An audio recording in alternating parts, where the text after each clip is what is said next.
নমস্কার। সকল ভক্ত বন্ধুদের সাদর আহ্বান জানাই দিব্যত্রয়ীর পদপ্রান্তে। দিব্যত্রয়ীর পদপ্রান্তে আমরা নমি কলুষ হরণে এই শিরোনামে সৎ প্রসঙ্গ আলোচনা করি, অনুধ্যান করি। আজকে আমরা যে প্রসঙ্গটি অনুধ্যান করব সেই প্রসঙ্গটি দুর্গা মাকে নিয়ে এবং শ্রী শ্রী মাকে দিয়ে আমরা শুরু করব। তারপর শ্রী শ্রী মা কীভাবে দুর্গা মাকে অধিষ্ঠিতা করেছেন এই জগতে, জগন্নাথের স্ত্রী রূপে, তিনি জগন্মাতা রূপে কিভাবে প্রকাশিত করেছেন নিজেকে, সেই প্রসঙ্গ শুনে আমরা তারপরে মায়ের কথা দিয়ে শেষ করব। আসলে আজকে এই প্রসঙ্গটি কেন বারবার মনে হচ্ছে, সবে আমরা স্নান যাত্রা পেরিয়ে এসেছি শনিবার শারদেশ্বরী আশ্রমে আমরা সকলে অনেকেই উপস্থিত হয়েছিলাম এবং যে দারু নির্মিত জগন্নাথ, সেই বিশেষ দারু নির্মিত এখানেও শারদেশ্বরী আশ্রমেও প্রতিষ্ঠিত জগন্নাথ, বলভদ্র, সুভদ্রা, এই ত্রিমূর্তির একটা আলাদা বৈশিষ্ট্য আছে। সেই প্রসঙ্গ আমরা পরে শুনব অন্য কোনো দিন।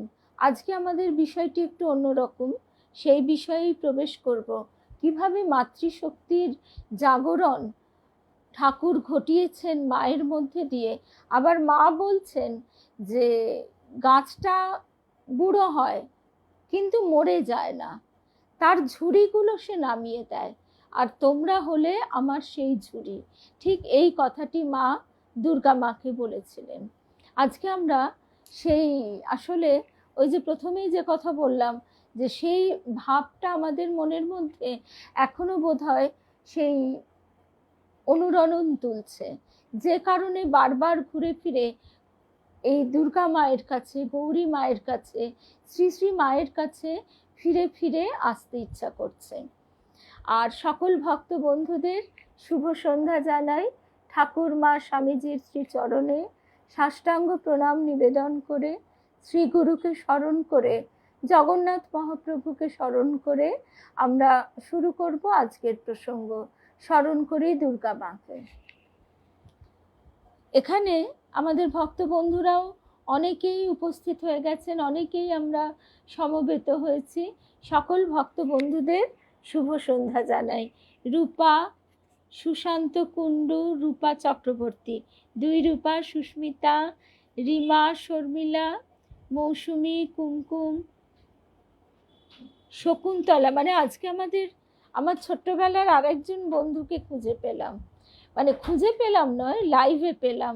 আমার ছোট্টবেলার পাপিয়া, রুম্পা, গণেশ মাঝি, পার্থ ব্যানার্জি, সুচেতনা দাস, শুভ সন্ধ্যা। সকল ভক্ত বন্ধুদের শুভ সন্ধ্যা জানাই। এবং মনে হলো আমি এক ঝলকের জন্য জলিকেও, আমার স্কুলের বন্ধু জলিকেও দেখতে পেলাম। শুভ সন্ধ্যা মহুয়া।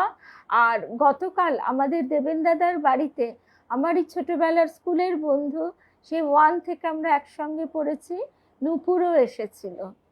আচ্ছা, তারপরে আমরা তাহলে ফিরে আসি আজকের প্রসঙ্গে।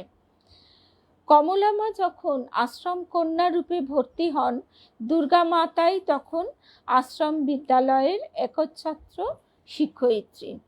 ব্যারাকপুর আশ্রমে অবস্থানকালে গৌরী মাতা একাধারে পড়া এবং অপরা উভয় বিদ্যারই ছিলেন একমাত্র শিক্ষিকা।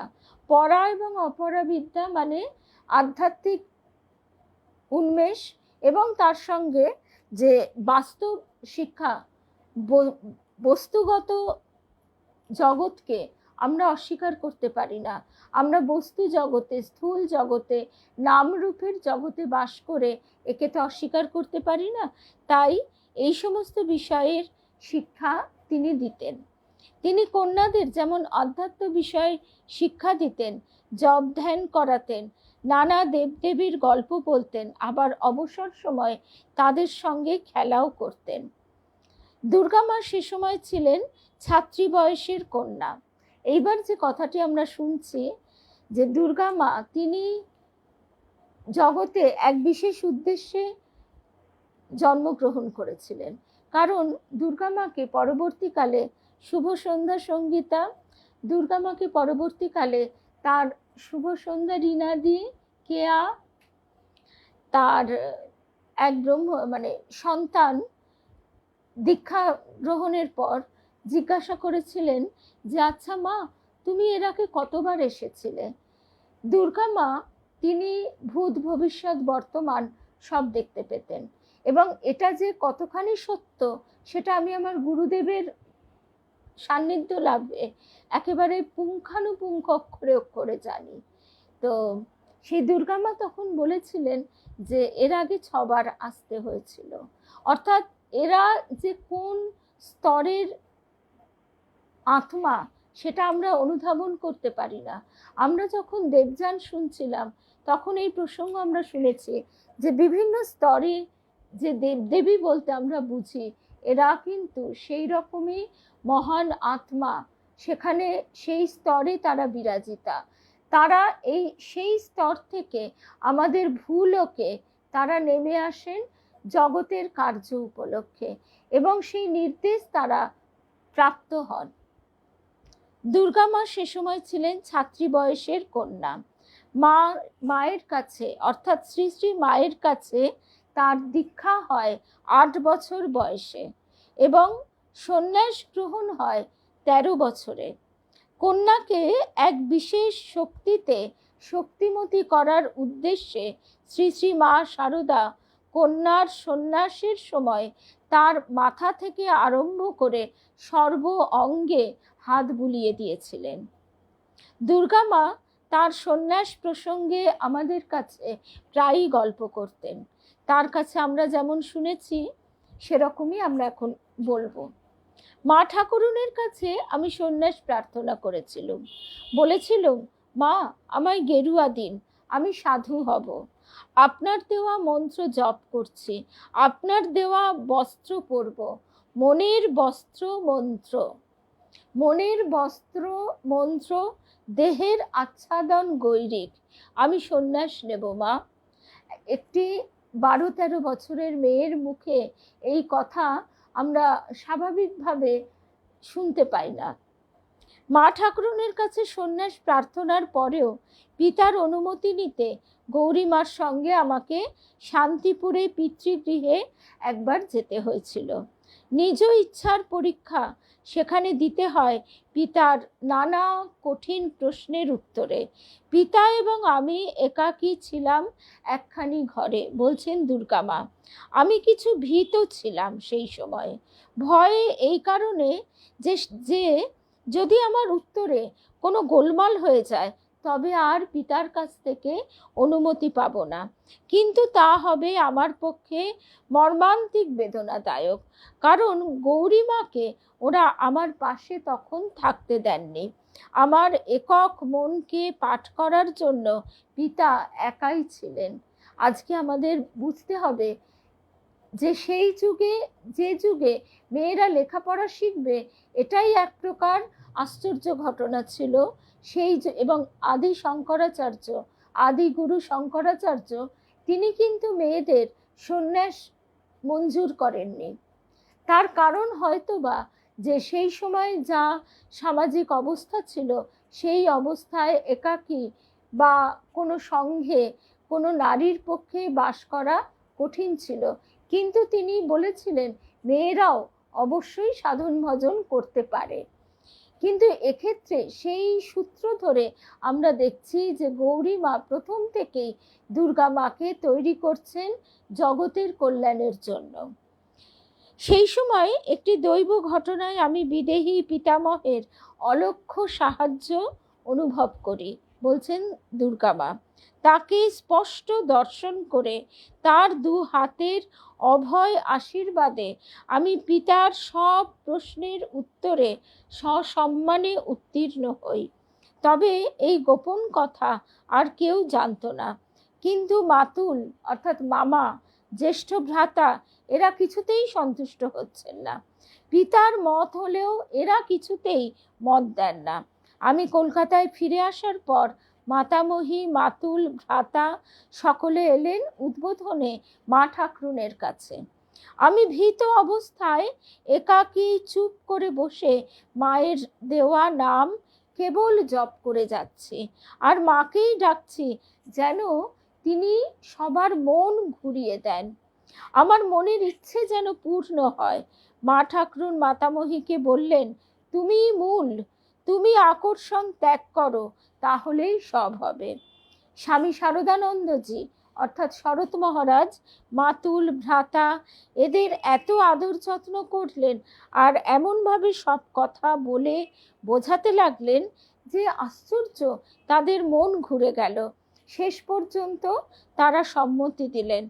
তারপর আমার গর্ভধারিণীর রেখে যাওয়া টাকা, তার থেকে তারা 300 টাকা শারদানন্দজির হাতে দিয়ে গেলেন সন্ন্যাস গ্রহণের জন্য যে অনুষ্ঠান, সেই কাজের ব্যাপারে খরচের জন্য। আমি নিশ্চিন্ত হলুম। সন্ন্যাস গ্রহণের সময়কার কথায় দুর্গা মা বলতেন, সন্ন্যাস বস্ত্রদানের আগে মা আমার মাথায় হাত দিয়ে আশীর্বাদ করলেন, চিবুক স্পর্শ করে আদর করলেন। আমি এই সময়ে সংজ্ঞাহীন হয়ে পড়ি। কতক্ষণ সংজ্ঞা ছিল না জানি না।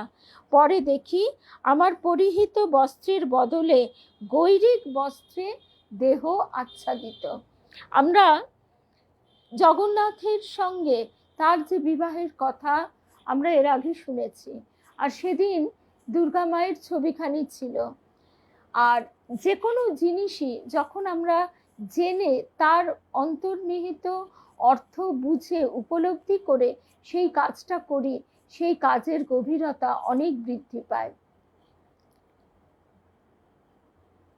পরে দেখি আমার পরিহিত বস্ত্রের বদলে গৈরিক বস্ত্রে দেহ আচ্ছাদিত, কপালে রক্তচন্দন, শ্বেতচন্দন এবং সিঁদুর মা পরিয়ে দিলেন, গলায় একটি মালা দিয়ে দিলেন। আমি পুজো করলুম, গুরু পুজো এবং ইষ্ট পুজো। মা আমাকে দিয়ে অঞ্জলি দেওয়ালেন। আমি আনন্দে বিভোর হয়ে গেলুম। আমার সর্বাঙ্গে মা হাত বুলিয়ে দিলেন। দুর্গাপুরী মা বলে আমায় ডাকলেন। শ্রী শ্রী মা দুর্গাপুরী মা বলে আমায় ডাকলেন। তখন ভেবেছিলুম মা আমায় অনেক আদর করলেন। আজ ভাবি মা আমার সর্বাঙ্গে রক্ষা কবচ জপ করে দিয়েছেন, আমায় কন্যা বলে গ্রহণ করেছেন, তার চরণ সমীপে টেনে নিয়েছেন। সব কাজ শেষ হয়ে গেলে মা বললেন, গৌরীমার মেয়ে দুর্গা মা, দুর্গাপুরী দেবী। সন্ন্যাসের পর থেকেই আশ্রমের প্রায় সর্বপ্রকার দায়িত্ব ধীরে ধীরে দুর্গা মার ওপর আসতে থাকে। অতি উপযুক্ত ক্ষেত্রবোধে গৌরীমাও কন্যার ওপর কার্যাদির ভার অর্পণ করে নিশ্চিন্ত হতে থাকেন। তখন তিনি তার শ্রী শ্রী রাধা দামোদর লালের সেবা এবং আশ্রমে আগত ভক্তজন মধ্যে দিব্য বাণী কথনের মাধ্যমে দিব্যানন্দে পূর্ণা থাকতেন। আর দুর্গা মা তখন কর্মময়ী দেবী মাতা। আশ্রম, বোর্ডিং এবং বিদ্যালয় সর্বত্রই তার কর্ম সম্প্রসারণে সমধিক উপস্থিতি।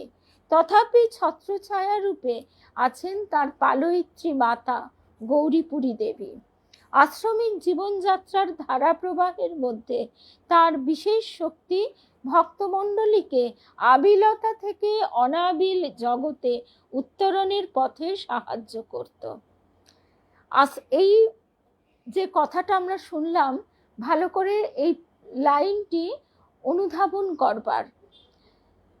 আশ্রমিক জীবনের ধারা প্রবাহের মধ্যে তার বিশেষ শক্তি ভক্তমণ্ডলীকে, অর্থাৎ ভক্তরা যে আশ্রমের বিশেষ শক্তি, একথা সেদিন মায়ামাও আমাদের বলছিলেন যে এই আশ্রমের দায়িত্ব স্বয়ং শ্রী শ্রী মা নিয়েছেন এবং ভক্তেরা হচ্ছে মায়ের হাতের যন্ত্র, তাই ভক্তদের দিয়ে তিনি আশ্রমের কাজ করিয়ে নেন। তাই এখানে বলা হচ্ছে যে আবিলতা থেকে অনাবিল জগতে উত্তরণের পথে এই আশ্রমের কাজের মধ্যে দিয়ে ভক্তমণ্ডলী কিভাবে উত্তীর্ণ হয়ে যায়। মানব জীবনের প্রাত্যহিক দ্বিধা দ্বন্দ্ব, লোভ, ক্ষোভ এবং কোলাহলের যে অশান্তি, এবং এর প্রত্যেকটা আমরা একেবারে হাড়ে হাড়ে টের পাই। মানব জীবনের প্রাত্যহিক দ্বিধা দ্বন্দ্ব, লোভ, ক্ষোভ এবং কোলাহলের যে অশান্তি, তার মধ্যস্থলেই মা শারদার শাশ্বত আসন প্রতিষ্ঠা করতে চেষ্টিত থেকেছেন দুর্গা মা। আজও কিন্তু আমরা বহু সময় বহু মানুষের ক্ষেত্রেই দেখতে পাই, মানে কত ছোট তারা, মানে 20, 19, 20, 18 এইরকম ছোট থেকে একেবারে বয়স্ক মানুষ পর্যন্ত জীবনের বিভিন্ন বয়সে বিভিন্ন ধাপে তারা একাকিত্বের শিকার হচ্ছে। অথচ তাদের ঘর ভরা মানুষজন, আত্মীয় পরিজন, ইভেন টাকা পয়সা সমস্ত কিছু সত্ত্বেও তারা নিঃসঙ্গতা, একাকিত্বের শিকার হচ্ছে। এমনকি তারা আত্মহত্যার কথাও চিন্তা করছে। তার মানে জীবন কতটা কঠিন, কতটা দুর্বিষহ হতে পারে। মায়া যে কতখানি পিশাচি করালি মায়া। ওই গানটার মনে পড়ে যায়, পাখি তুই ঠিক বসে থাক, ঠিক বসে থাক, রামকৃষ্ণ নামের মাস্তুলে। সেখানে বলা হচ্ছে যে তুই যেদিকেই উড়ে যাবি, একদিকে পিশাচি করালি মায়া। সেই মায়ার তাড়নায় আমরা একেবারে বিধ্বস্ত হয়ে যাই। সেই তার মধ্যস্থলে বসে, সংসারের মধ্যস্থলে সংসার ত্যাগ না করে মা শারদা আমাদের শিক্ষা দিয়েছেন তাকে ভালোবাসতে, ভগবানকে ভালোবাসতে। এবং দুর্গা মাও সেই শিক্ষা অনবরত দিয়ে চলেছেন ভক্তমণ্ডলীকে। মা শারদার শাশ্বত আসন প্রতিষ্ঠা করতে শুধু যে চেষ্টা করেছেন তাই নয়, আসন প্রতিষ্ঠা করে শান্ত থেকেছেন তাই নয়, ভক্ত হৃদয়ের ভরা জোয়ারের নদীতে ভাসমান জাহাজের হালের মতোই দৃঢ় মুষ্টিতে ধরে থেকেছেন প্রতিটি জীবনকে ধ্রুবের পথে চলমান থাকার অনুপ্রেরণায়। এটা আমাদের গুরুদেবের মানে একেবারে ঠিক সেই উপলব্ধি আমরা অনুভব করতে পারি। আমাদের প্রত্যেকের জীবনে ওঠা পড়া থাকে, এবং পরবর্তী সময়ে আমরা সেই ঝড়ঝঞ্ঝার মধ্যে দিয়ে যখন যাই তখন আমরা আকুল হই, ব্যাকুল হই। কিন্তু সেই ঝড়ঝঞ্ঝার মধ্যেও যদি আমরা তাকে প্রাণপণে ডাকতে পারি, ডাকতে পারাটাও কিন্তু তার কৃপা। তাকে যদি ডাকতে পারি, তাকে বারবার যদি আমরা বলি যে তুমি আমাকে ভুলিও না, তোমাকে যেন ভুলে না যাই কোনো অবস্থায়, সেই অবস্থা তারপর আমরা পার হয়ে এসে বুঝতে পারি যে কোন অনিত্য সম্পর্ককে, কোন অনিত্য অহংকারকে, কোন অনিত্য বস্তুকে আমরা নিত্য বলে ভুল করে সেইগুলিকে আঁকড়ে ধরতে চেয়েছিলাম। এবং সেই আঘাত আমাদের প্রত্যেকের জীবনকে, আঘাতগুলো এই আসক্তির যে আবরণ, মোহের যে আবরণ, তাকে ভেঙে দিয়ে এগিয়ে দেয়। এটা আমরা নিজেদের জীবন দিয়ে বুঝতে পারি। তাই আমরা মানে যারা আমাদের এই পাঠচক্রে ছোট ছোট বাচ্চা মেয়েরা আছে, তারা হয়তো এই মুহূর্তে এই জিনিসটা ঠিক উপলব্ধি করতে পারবে না। কিন্তু যারা 50 পেরিয়ে যাচ্ছে বা 50-এর কাছাকাছি পৌঁছচ্ছে, অর্থাৎ জীবনের একটা বড় সময় পার হয়ে এসেছে, তারা এটা মর্মে মর্মে উপলব্ধি করতে পারবে। এবং এই যে বিভিন্ন সম্পর্ক, সেই সম্পর্কগুলি কোনোটাই নিত্য নয়। পিতা মাতা, স্বামী সন্তান, ভাই বোন, এগুলো প্রত্যেকটাই আমরা আঁকড়ে ধরবার চেষ্টা করি, এবং সেই আঁকড়ে ধরতে গিয়েই বারবার আঘাতপ্রাপ্ত হই। সেখান থেকে আমাদের অহংকার বারে বারে আহত হয়। সেই অহংকার আহত হতে হতে একসময় যখন তার কৃপায় নির্মকের মতো খসে পড়ে, মান অপমান যখন আমাদের গায়ে আর সেভাবে লাগে না, তখন আমরা বুঝতে পারি যে আলোটি তিনি এই সমস্ত কুয়াশা ভেদ করে, এই মাটির যে মালিন্যের যে প্রলেপ এতদিন আমাদের চোখের উপর আত্মার উপর ছিল সেইগুলি তিনি এই আঘাত দিয়ে দিয়ে ভেঙে দিচ্ছেন। এই বোধটা আমরা জীবনের পথে না হাঁটলে কিছুতেই বুঝতে পারি না। আর এই বোধটা এই জন্মে আমরা বুঝতে বুঝতে সংস্কার রূপে সামনের জন্মে আবার নিয়ে যাই। আমরা ব্যাংক ব্যালেন্স, গাড়ি বাড়ি, টাকা পয়সা কিচ্ছু নিয়ে যেতে পারি না। এমনকি সন্তানের জন্যও রেখে গিয়ে ভাবি অনেক করলাম, তাও নয়, সেটাও আরেক ভুল। সন্তানের জন্য আমরা তাকে বড় লেখাপড়া শিখিয়ে বিরাট কিছু চাকরি বাকরিতে তাকে অধিষ্ঠিত করা হলো, সেটাও নয়। তাকে একমাত্র যদি আমরা ঠাকুর মায়ের কাছে নিবেদন করে দিতে পারি, সেই বোধটা তার ভিতর জাগ্রত হয়, এই প্রার্থনা রাখতে পারি, তাহলেই আমরা তার প্রতি যথার্থ কর্তব্য করি।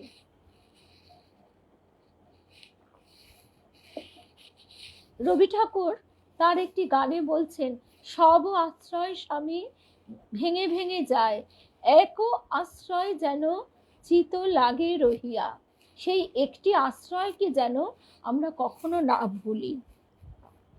পরবর্তীকালে দুর্গা মা বলতেন, কাছে যে এসেছে সবাইকে শুধু মা শারদাকে চেনাবার চেষ্টাই করে গেছে।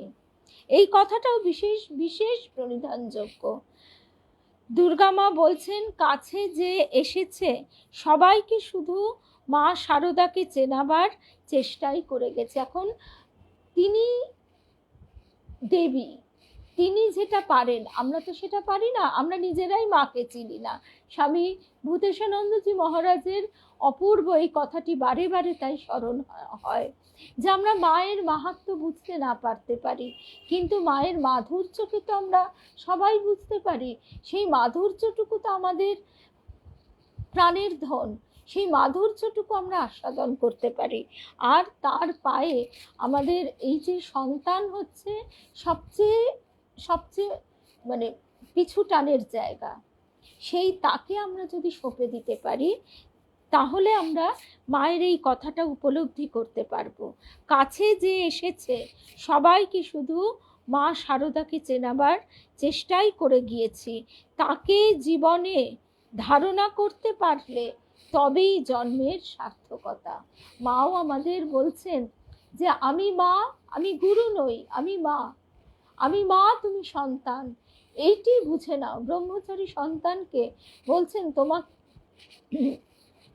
জ্ঞান চচ্চড়ি করতে হবে না, কিন্তু কথাটা শুনতে যত সহজ যে আমি মা তুমি সন্তান, সেটা জীবনে উপলব্ধি করা কিন্তু অতটা সহজ নয়। যদি অতটাই সহজ হতো তাহলে আমাদের ভিতরে মনের এই ওঠা পড়াগুলো আসতো না। মায়ের কোলে বসে কোনো শিশু, কোনো সন্তান কখনোই ভীত হয় না। আশ্রম কন্যাদের এবং ভক্ত সমাজকে সেই ধারণার সামিল করতে জীবন আহুতি দিয়েছেন জনসেবায়। ঈশাবস্যমিদং সর্বং ইয়া কিঞ্চ জগত্যাং জগৎ তেন তক্তেন ভুঞ্জিথা মা গৃধ কস্যসি ধনম। ব্রহ্মাণ্ডের যা কিছু অনিত্য বস্তু তা সবই পরমেশ্বরের দ্বারা আবৃত হয়ে রয়েছে। উত্তম রূপ ত্যাগের দ্বারা আত্মাকে পালন করো, ত্যাগেই আত্মা স্বীয় অনুভূতি সম্পন্ন হয়ে ওঠে। কারো ধনে লোভ করো না, কারণ ধন কার। এই আত্মাকে উত্তম রূপে জানার সাধনায় জগতের সব কিছুকেই ঈশ্বরাধীন রূপে দেখার মন্ত্রই তিনি দান করে গিয়েছেন। তার শিক্ষা পদ্ধতি অনুধাবন করলে যথার্থ স্পষ্টভাবেই প্রতীয়মান হয়। দুর্গা মা কত কষ্ট করেছেন আমরা ভাবতেও পারি না, আমরা কখনো কল্পনা করতে পারি? আমরা একটা প্রবাদ বাক্যে বলি, চোরের ওপর রাগ করে মাটিতে ভাত খাওয়া, কিন্তু সত্যি সত্যি আশ্রমের কন্যাদের মাটিতে ভাত খেতে হতো। রান্না করবার বড় বাসন একটি কি দুটি ছিল, থালা নেই। এমনকি কলকাতা শহরে তখন অত সহজে কলা পাতাও পাওয়া যেত না, মাটি মুছে মাটিতে বেড়ে বেড়ে দেওয়া হতো। আজও মায়েরা সেটা গল্প করেন। এমনই অবিশ্বাস্য শারদেশ্বরী আশ্রমের ঘটনা। অবিশ্বাস্যই বা কেন, আমরা আজকে যে বেলুড় মঠের এত কিছু দেখছি, সেই বেলুড় মঠের সূচনা বরানগরের ভুতুড়ে বাড়ি।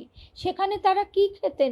একটা কাপড় ছিল, সেই একটা কাপড় তারা বেরোবার সময় সবাই পাল্টে পাল্টে পরে যেতেন, আর বাকি সময় কৌপিন পরে থাকতে হতো, গায়ের কোনো জামা নেই। ভাবা যায়? কোনো দিন আবার খাওয়াও জুটছে না, যেদিন খাওয়া জুটছে না সেদিন আরও জোরে হরিনাম সংকীর্তন চলছে। তাই সেই জায়গায় বসে আমাদের ভোগবিলাসিতার যদি একটা তুলনা করি, তাহলে আমরা বুঝতে পারবো যে আমরা কতখানি স্বার্থপর।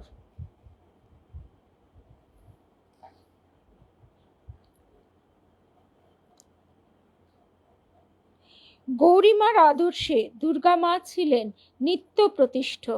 কন্যাদেরও সেই সনাতনী আদর্শে শিক্ষিত করার আকাঙ্ক্ষায় তার উপদেশ ছিল, মা গৌরীর থিওরি হচ্ছে জ্যান্ত জগদম্বার সেবা, এ কথা ভুলে যেও না। ইষ্ট চরণে কেবল প্রার্থনা করবে যেন জীবন উন্নত হয়, সেবায় লাগে। ইষ্ট ভজিবার তরে সংসারে আইন, বৃথা মায়ায় বদ্ধ হয়ে বৃক্ষসম হইন। আবার বলতেন, মা গৌরীর আশ্রম, সেই আশ্রম সেবার মধ্যে কত দর্শন, কত অভিজ্ঞতা, কত যে শিক্ষা। তাইতে কৃতার্থ ধন্য হও, ত্রুটিহীন সেবায় সার্থক হও। সিদ্ধেশ্বরী মা গৌরী আশ্রম সেবায় সিদ্ধি দিন। নিঃস্বার্থ মনে অহংকার শূন্য হয়ে মা গৌরীর পাদপীঠের সেবায় নিজেদের কৃতার্থ করো।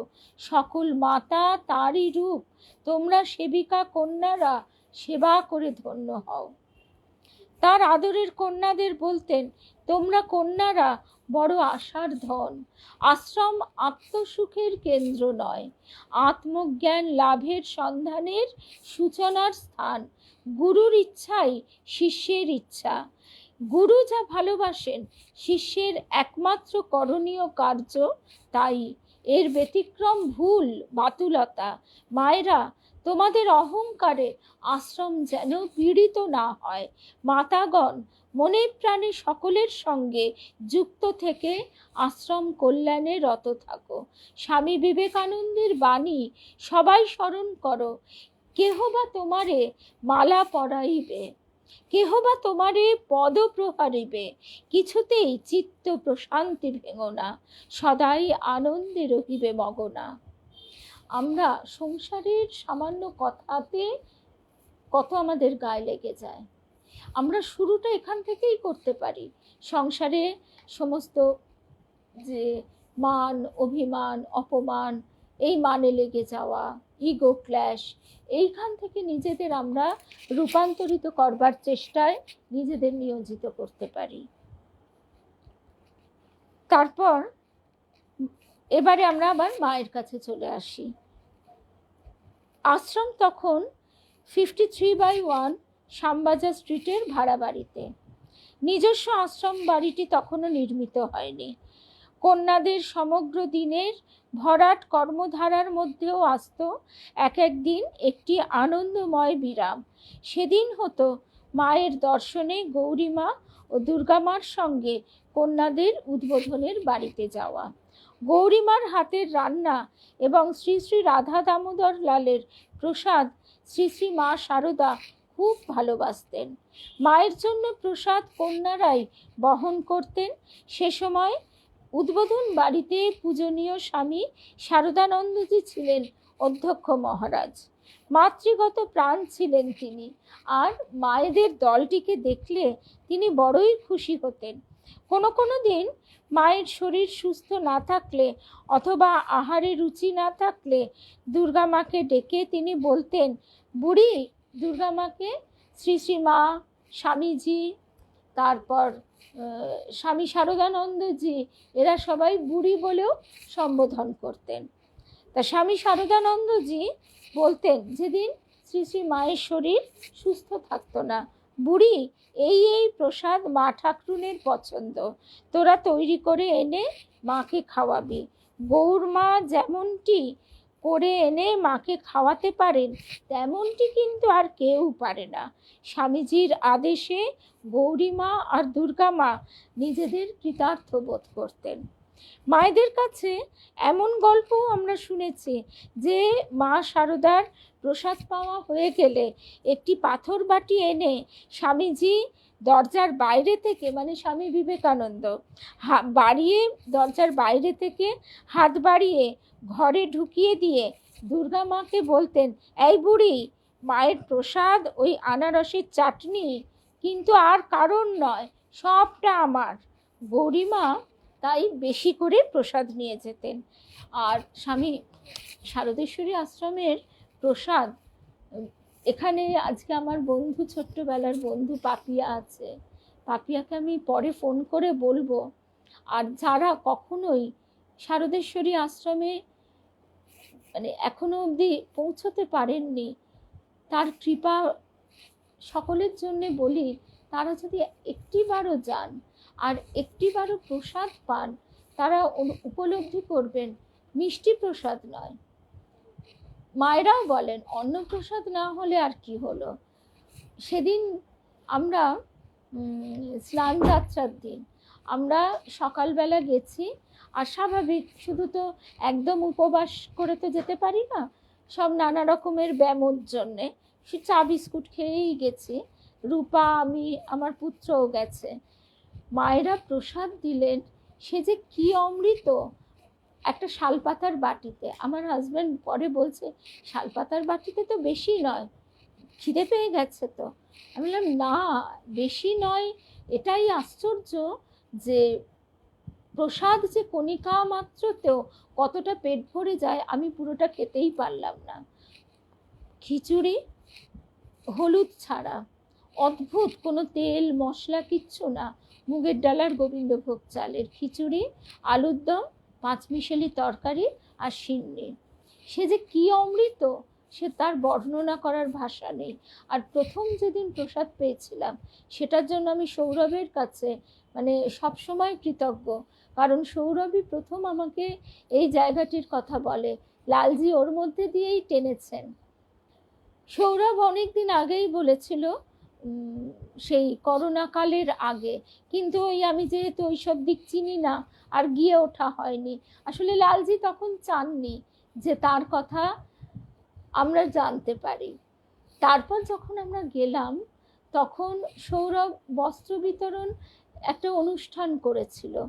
মায়েদের বলেছিল সেদিন কিন্তু যাদেরকেই বস্ত্র দেওয়া হয়েছিল তাদের এক প্যাকেট করে মিষ্টি, একটি করে শাড়ি, বাচ্চাদের জামা, আর বয়স্ক মানুষদের ধুতি দেওয়া হয়েছিল। ধুতি আর গামছা বোধহয়, নাকি ধুতি আর হাতলা সাদা গেঞ্জি। আর এক বাটি করে, দুপুর হয়ে গেছিল বলে এক বাটি করে খিচুড়ি। আমরাও কিন্তু সেই খিচুড়ি প্রসাদই ভেবেছিলাম। সেই খিচুড়ি কিন্তু লোক দিয়ে রান্না করানো, সমস্ত ব্যবস্থা সৌরভরা করেছিল। আর আমরা পাঠচক্রে এইভাবে সবাই বলেছিলাম যে যারা যারা যাবে তারা এসো। মায়েরা ওখানে কি কষ্ট করে, তখন তো বুঝতাম না, বাণী মা নিজে বসে বসে, পার্বতী মা পরিবেশন করে আমাদের প্রত্যেককে খাইয়েছিলেন। এবং সেই মানে সুগন্ধ আজও ভুলতে পারি না। আমরা প্রত্যেকে ঢুকে, এবং একজন অনুভব করছে তা নয় যে সে উচ্চ আত্মা বা তার আবেগ বেশি, প্রত্যেকে প্রত্যেকে সেদিন আশ্চর্য হয়ে গেছিল। ঠিক জগন্নাথ মন্দিরের প্রসাদের যেমন একটা আলাদা সুস্বাদ, আলাদা সুগন্ধ, ঠিক তেমনই। তাই স্বামীজিও এইরকমই ভালোবাসতেন। গৌরীমা তাই বেশি করে প্রসাদ নিয়ে যেতেন, যাতে শুধু স্বামী বিবেকানন্দ নন, স্বামী শারদানন্দ এবং অন্যান্য মহারাজ বা ব্রহ্মচারী সন্তানরাও পান। গৌরীমার হাতের রান্নার এক বিস্ময়কর বৈশিষ্ট্য ছিল। স্বামী বিবেকানন্দ তার রান্না প্রসাদ এত ভালোবাসতেন যে কৌতুক করে বলতেন, গৌরমা, তুমি মরে গেলে তোমার হাতটি কেটে রেখে দেব, সেই হাত রান্নায় ছুঁয়ে দিলেই আমরা তোমার রান্নার স্বাদ ফিরে পাবো। এমন অমৃতভোগ প্রসাদ পৃথিবীর আর কোথাও নেই। আসলে গৌরীমা তো ঠাকুরের কন্যা, আবার দুর্গা মা জগন্নাথের স্ত্রী। তাহলে লিঙ্কটা, সূত্রটা আমরা একটু উপলব্ধি করবার যদি চেষ্টা করি, তাহলে এটুকু বুঝতে পারি যে কতখানি কৃপা তারা করেছেন বলে আজকে আমরা সেইখানে পৌঁছে সেই প্রসাদ পেতে পারছি। মা শারদার আহারের পর কন্যারা মায়ের উচ্ছিষ্ট স্থান পরিষ্কার করতেন। প্রসাদী অন্ন ওখানে পড়ে আছে দেখলে মা উদ্বোধনে খেলেন, তারপর মেয়েরা উচ্ছিষ্ট পরিষ্কার করছে। গৌরীমা বলছেন, ওরে মেয়েরা, সাক্ষাৎ জগদম্বা অন্নপূর্ণার প্রসাদ, জগন্মাতার প্রসাদ রে, খুঁটে খুঁটে তুলে তোরা মুখে দিয়ে নে, একটা কণাও ফেলে দিসনি, দেখবি তোদের ভাতের কখনো অভাব হবে না। এখনো মায়েরা বলেন যে এখানে কোনো অভাব হয় না, এখানে সঞ্চয়ও হয় না, আবার অভাবও হয় না। কোনো কোনো দিন মায়ের স্নানের আগেই গৌরীমা দুর্গামা গিয়ে পড়তেন। মায়ের স্নান শেষে কন্যারা মায়ের ভিজে কাপড় গামছা সব কেচে দিতেন, বালতি মগ সব ধুয়ে রাখতেন। কাপড় গামছা রোদে শুকিয়ে মায়ের জায়গায় আবার সময় মতো গুছিয়ে রাখতেন। মা খুব খুশি হতেন কন্যাদের এই সেবা ভাব দেখে, তাদের সেবার মানসিকতা দেখে মা আদর করে উপদেশ দিতেন, হ্যাঁ মেয়েরা, কাজ করা চাই বই কি, কাজ করতে করতে কর্মের বন্ধন কেটে যায়, কাজ করতে করতে কর্মের বন্ধন কেটে যায়। কথামৃতে ঠাকুর বলছেন যে ঠাকুর কিভাবে প্রার্থনা করতে হয় শেখাচ্ছেন, যে আমার কর্ম কমিয়ে দাও, যেন শুধু তোমাকে নিয়ে থাকতে পারি। আবার অসাধারণ উপমা দিচ্ছেন যে শাশুড়ি বউকে প্রথমে খুব খাটায়, কিন্তু যখন সে সন্তান সম্ভবা হয় একটু একটু করে কাজ কমে যায়, শেষে যখন 9 মাস হয় তখন একেবারেই প্রায় কাজ করতে হয় না, আর সন্তান ভূমিষ্ঠ হলে শুধু তাকে নিয়েই নাড়াচাড়া, তাকে নিয়েই আনন্দ, সংসারের কাজ করতে হয় না। মা বলছেন, হ্যাঁ মেয়েরা, কাজ করা চাই বই কি, কাজ করতে করতে কর্মের বন্ধন কেটে যায়, তবেই নিষ্কাম ভাব আসে। মেয়ে মানুষের এক দণ্ড কাজ ছেড়ে থাকা উচিত নয়। মন আলগা পেলেই যত গোল বাধায়। কাজই লক্ষ্মী, কাজেই দেহ মন ভালো থাকে। কথাতেই বলে অলস মস্তিষ্ক শয়তানের কারখানা। আর জানো তো মেয়েরা, যে খুব ভালো করে রেঁধে বেড়ে লোকজনকে খাওয়ায় তার ঘরে মা অন্নপূর্ণা অচলা হয়ে থাকেন। কোনো কোনো দিন মা শারদার পুজোর সময়ই মায়েরা কন্যাদের নিয়ে গিয়ে উপস্থিত হতেন। সকলে প্রণাম করে বসলে মা তার পূজা সমাপ্ত করে কন্যাদের বলতেন, কৃষ্ণপক্ষ শুক্লপক্ষ যেমন আছে, মনেও জানবে সেরকম আলো অন্ধকার হয়, কখনো মন ভালো, কখনো মনের অবস্থা মন্দ। প্রকৃতির নিয়ম এটি, মনের অবস্থা যেমনই হোক না কেন জপ করতে ছাড়বে না, সকাল সন্ধ্যায় জপে বসতে ছাড়বে না, আর প্রতিনিয়ত অনবরত মনে মনে জপ করে যাবে।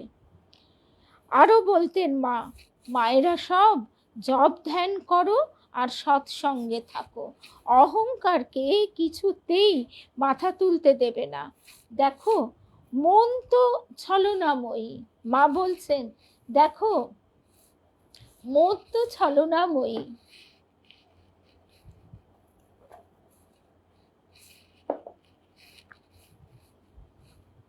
যখনই, কি সুন্দর মা শিখিয়ে দিচ্ছেন, যখনই মনে কুভাব আসবে মনকে বলবে জয় রাম কৃষ্ণ, জয় রাম কৃষ্ণ, জয় রাম কৃষ্ণ, আমরা তোমার নাম নিয়ে আছি, তুমি রক্ষা করো। দেখবে সমস্ত কিছু থেকে কিভাবে উত্তীর্ণ হয়ে যাবে, মনে বল পাবে, শান্তি পাবে। সকলকে ভালোবাসার কথায় মা বলতেন, সবার ওপর যেমন দরকার কর্তব্য করে যাবে, কিন্তু ভালো তিনি ছাড়া আর কাউকে বেশো না। সকলের ওপর সমান ভালোবাসা কি করে হয় জানো? যাকে ভালোবাসবে তার কাছে প্রতিদান কিছু চাইবে না, তবেই সবার উপর সমান ভালোবাসা আসবে। আমরা আর কিছু না হোক, হয়তো জিনিস চাই না, কিন্তু চাই সে আমাকে ভালোবাসুক, সে আমার খোঁজ খবর নিক, সে আমাকে কৃতজ্ঞতা জানাক, এইগুলো আমরা চাই। সে আমাকে মানে গুরুত্ব দিক। এই যে চাওয়াগুলো, আমরা তার কাছ থেকে কারোর প্রতি কিছু করে হয়তো তার কাছ থেকে কোনো স্থূল বস্তু আশা করছি না, কিন্তু এই যে তার কাছ থেকে আমরা প্রতিদানে ভালোবাসা, গুরুত্ব, অর্থাৎ তার কাছে একটা যে কি বলে ওটাকে, সে যে আমাকে গ্রান্ট করছে, সে বুঝছে, এই যে চাওয়াটা, এই চাওয়াটাও কিন্তু খুব কঠিন, এটাও একটা সূক্ষ্ম চাওয়া।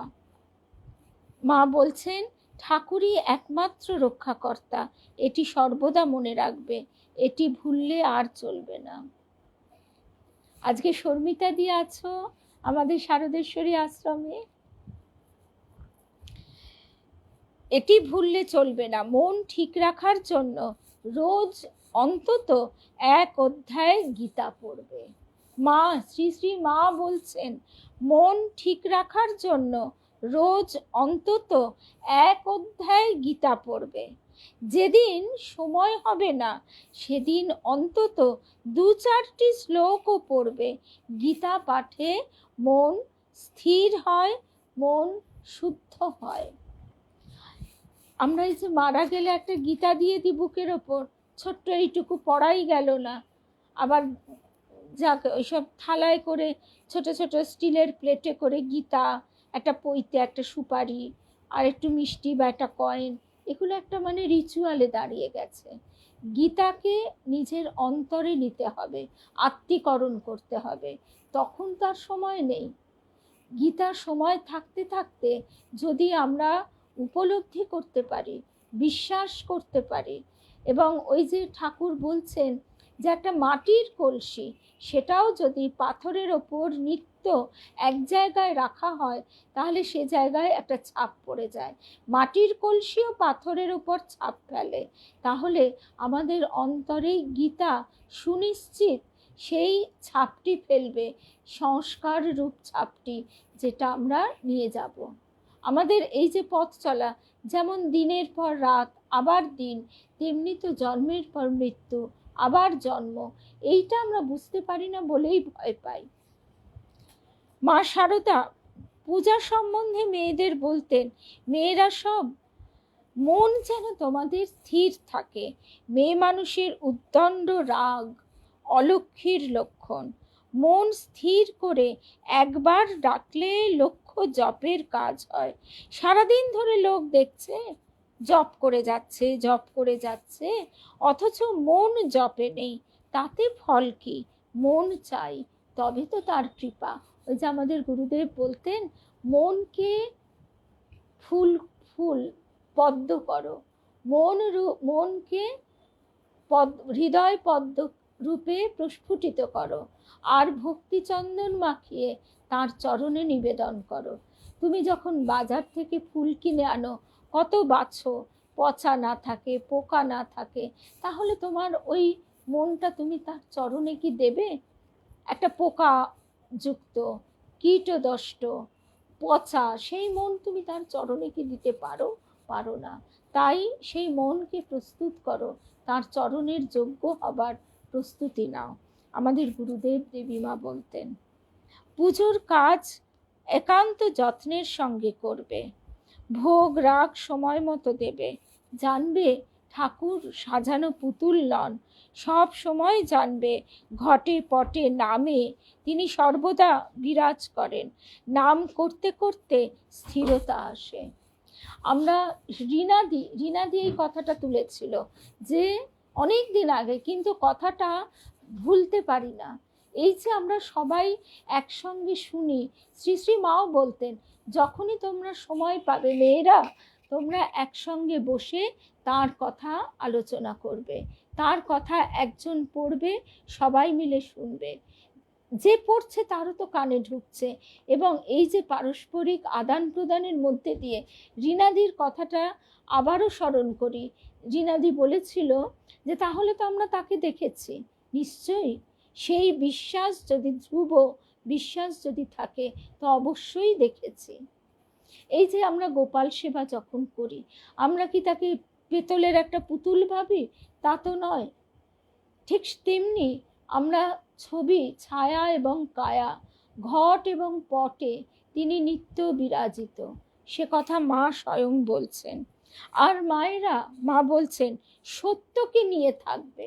এই যে মানুষের কথায় কথায় অকারণে মিথ্যা বলার একটা প্রবণতা, মা বলছেন সত্যকে নিয়ে থাকবে, সত্যের সঙ্গে ব্যবহারে কোনো ব্যাঘাত ঘটাবে না। মানুষ তো নিশ্চয়ই বনের পশুকে যত্ন করলে সেও বশ হয়, শত্রুর সঙ্গে মিত্রের ব্যবহার করবে, যেন যার মনে আছে ভয় তার হয় জয়। পুজো সেরে উঠে মা গৌরী দুর্গা মায়ের সঙ্গে কথা বলতেন। কন্যাদের সবাইকে মা নিজ হাতে প্রসাদ দিতেন, কে কি পড়ছে সব জিজ্ঞাসা করতেন। আবার পরীক্ষার পর কন্যারা মায়ের কাছে গেলে তারা সব ভালোভাবে পাশ করেছেন কিনা জেনে ছাত্রীদের পুরস্কার দিতেন। মায়ের হাতের পুরস্কার পেয়ে কন্যাদের আনন্দের সীমা পরিসীমা থাকতো না। আর কন্যাদের গান শুনতে মা বড় ভালোবাসতেন। কমলা মা এবং তার বোন দুজনেরই ছিল উদাত্ত সুরেলা গলা। মা তাদের গান গাইতে বলতেন। গৌরীমার রচিত জয় সারদা বল্লভ দেহি পদ পল্লব দীনজন বান্ধব দীনজনে গানটি যখন তারা গাইতেন, মা বলতেন গৌরদাসী বেঁচে আছে তাই, নইলে ভাবতুম সেই গাইছে। গান শেষ হলে যখন বিদায় নেবার সময় হতো তখন কন্যাদের চিবুকে হাত দিয়ে আদর করে মা সবাইকে বলতেন, আবার সব তাড়াতাড়ি করে এসো মেয়েরা। একবার মায়ের জন্মদিন উপলক্ষে মা উদ্বোধনেই সেবার আছেন। তিনি গৌরী মাকে আশ্রমবাসিনী সকলকে নিয়ে প্রসাদ খেতে বলেছেন।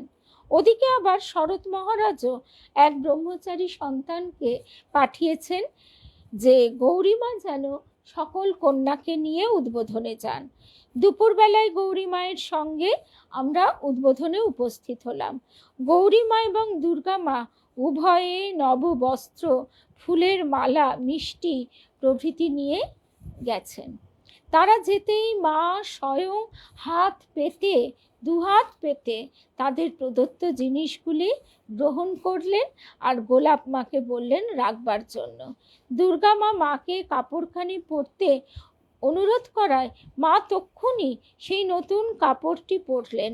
আর গৌরী মা, দুর্গা মা দুজনেই মাকে মালা পরিয়ে দিলেন আর সন্দেশ মায়ের হাতে দিলেন যাতে মা গ্রহণ করেন। তারপর আমরা সবাই মিলে মাকে প্রণাম করলাম। সামান্য, মানে বলতে গেলে সামান্য ঘটনা, কিন্তু অন্তরের অন্তঃস্থলে এই যে অপূর্ব একটা ছবি আমরা দেখতে পেলাম, সেই দিনের সেই আনন্দক্ষণ আমাদের জীবনের পরমতম মুহূর্ত হয়ে আছে। এই ছবিটি এখন আমাদের অবলম্বন। এই ছবিটির অনুরণন নিয়ে আজকে আমরা শেষ করব। মা আমাদের চিবুকে হাত দিয়ে চুমু খেয়ে সকলকে আশীর্বাদ করলেন। তারপর কিছুক্ষণ পর সেই মালা খুলে দুর্গা মাকে পরিয়ে দিয়ে বললেন, দেখো তো আমার মেয়েকে কেমন সুন্দর দেখাচ্ছে। এর পূর্বে আরও দু একবার মায়ের জন্মদিনে আমরা তার কাছে সমবেত হয়েছি, কিন্তু এই দিনের কথাটি যেন কোনো দিন ভুলতে পারি না। ওই দিন বহু লোকের সমাগম হয়েছিল, বিশেষত ভক্ত পরিবারের প্রায় সবাই এসেছিলেন। মেয়েদের খাওয়ার জন্য ছাদের উপর ব্যবস্থা হয়। প্রসাদ পাওয়ার ডাক পড়লে জনৈক মহিলা বলেন, তোমরা তো গৌরীমার মেয়ে, তোমরা কি মাছ খাও? আমরা আমিষ খাই না বলাতে তিনি ব্রহ্মচারী সন্তানকে জিজ্ঞাসা করলেন, গৌরী মায়ের মেয়েরা তো মাছ খান না, তা ওনারা কোথায় প্রসাদ পাবেন? তখন আশ্রমবাসিনী আমাদের সকলের ডাক পড়ল একেবারে শ্রী শ্রী মায়ের নিজের ঘরে। দেখি মা নতুন কাপড়ে ভূষিতা হয়ে আসনে উপবিষ্টা। গৌরীমা ও দুর্গা মাকে মা নিজের পাশে বসালেন, আর সামনে আমরা সব মেয়েরা বসলাম। মা বললেন যে আমরা এখানে বসেই প্রসাদ পাব। সেদিন অত লোকের ভিতর গৌরীমা ও দুর্গা মার উপর মায়ের স্নেহের আধিক্য ও করুণার প্রকাশ দেখে সবাই অবাক হয়েছিল। নিজের পাত থেকে তাদের প্রসাদ দিলেন স্বহস্তে। অবশ্য আমরাও বাদ যাইনি। সেদিন ঘরে মাস্টারমশাইয়ের স্ত্রী, বরেন বাবুর পিসিমা, কৃষ্ণময়ী দিদি মানে বলরাম বাবুর কন্যা, কিরণ দত্তর বাড়ির মেয়েরা অনেকে উপস্থিত ছিলেন। কৃষ্ণময়ী দিদি মাকে অনুযোগ করে বলতে লাগলেন, যুগার প্রতি মায়ের বিশেষ পক্ষপাতিত্ব, আর আমরা বুঝি মায়ের কেউ নই, বানের জলে ভেসে এসেছি। তখন মা মৃদু হেসে উত্তর দিয়েছিলেন, ওকে যে আমার অনেক ভার বইতে হবে, আর ও যে আমার সন্ন্যাসী মেয়ে গো। আজকে এই অবধি শুনলাম। তা এই দুর্গা মা, তাকেই শ্রী শ্রী মা তার গলার যে ঠাকুর যে রুদ্রাক্ষের মালাটি ষোড়শী পূজার কালে তার চরণে নিবেদন করেছিলেন, সেইটি যখন মা তার প্রকট লীলা একদম শেষ করবার পর্যায়ে, সেই শয্যায় অসুস্থ অবস্থায় দুর্গা মা গৌরী মা গেছেন। গৌরী মাকে হঠাৎ মা সেদিন বললেন, তুমি এখন এসো। গৌরী মার একটু দুঃখ হয়েছিল, কিন্তু গৌরী মা নির্বিবাদে চলে এলেন। দুর্গা মায়ের হাতে সেই ষোড়শী পূজার মালাটি মা তার গলা থেকে খুলে দিলেন, আর তখনই বলেছিলেন, তোমরা রইলে আমার ঝুড়ি। তা মায়ের দেওয়া সেই মালাটির গুরুত্ব তো সবাই জানে। সেই মালাটি তখন গৌরী মা শারদানন্দজি মহারাজকে জানালেন যে মা এইভাবে মালাটি দুর্গা মার হাতে দিয়েছেন। শারদানন্দজি মহারাজ অর্থাৎ শরৎ মহারাজ বললেন যে মা যার হাতে দিয়েছেন মালাটি তার কাছেই থাকবে। মালাটি আজও রক্ষিত আছে শারদেশ্বরী আশ্রমে। এই সেদিনও গিয়ে মাকে জিজ্ঞাসা করছিলাম, মা এই ঘরে আছে? স্নান যাত্রার দিন দুর্গা মায়ের ঘরে সিন্ধুকে? মা বললেন না, লালজির ঘরে আছে। তো এইভাবে সেখানে ঠাকুর মায়ের পুত অস্থি আছে, ষোড়শী পূজার মালাটিও আছে। ষোড়শী পূজার মালাটি সম্ভবত এর আগে একবার প্রদর্শিত হয়েছিল, মঠ থেকে মহারাজজিরাও এসেছিলেন দর্শনের জন্য। তা আজকে আমরা এই অবধি শুনলাম, একদম মাই আমাদের মন ভরিয়ে দিলেন। তার কথা আমরা এতক্ষণ যে এইভাবে প্রাণ ভরে শুনতে পেলাম, এটা তার কৃপা ছাড়া হয়? বারবার এই কথাটা বারবার মনে হয় যে এই মুহূর্তে কত মানুষ কত কি করছে, অথচ আমরা তার কথা শুনতে পাচ্ছি কত শান্তিতে, নিশ্চিন্তে, নিরুপদ্রবে। তাহলে আজকে এই অবধি। জয় রাম কৃষ্ণ, জয় রাম কৃষ্ণ, জয় মা।